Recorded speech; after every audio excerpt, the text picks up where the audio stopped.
Hello, আসসালামু আলাইকুম। কেমন আছেন সবাই? আলহামদুলিল্লাহ ভালো আছি। আজকে আমি ভর্তা করব শিমের।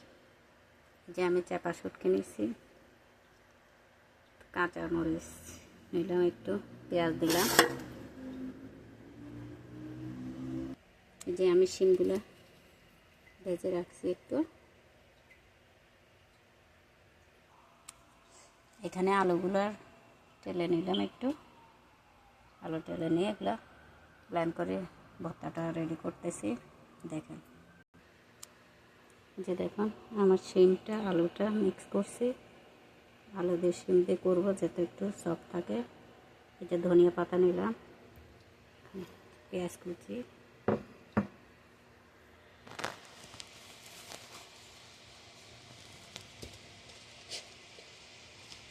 একটু লবণ দিলাম।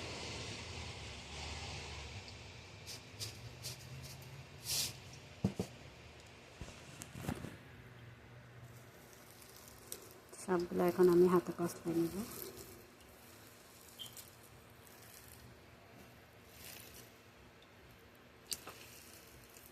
শুটকি, আলু আর শিম এগুলো একসাথে আমি ব্লেন্ড করে নিয়েছি। শুধু পেঁয়াজটা ব্লেন্ড করে নিই আর ধনিয়া পাতাটা ব্লেন্ড করে নিই।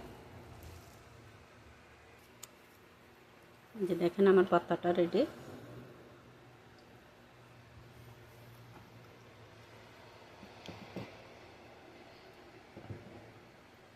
যে দেখুন আমি প্লেটে নিয়ে ফেলছি। দেখেন কেমন হয়েছে। কে কে খাবেন আসেন। ঠিক আছে, ভালো থাকেন। আল্লাহ হাফেজ। ভর্তা কার কার পছন্দ জানাবেন। ভালো থাকেন। আসসালামু আলাইকুম।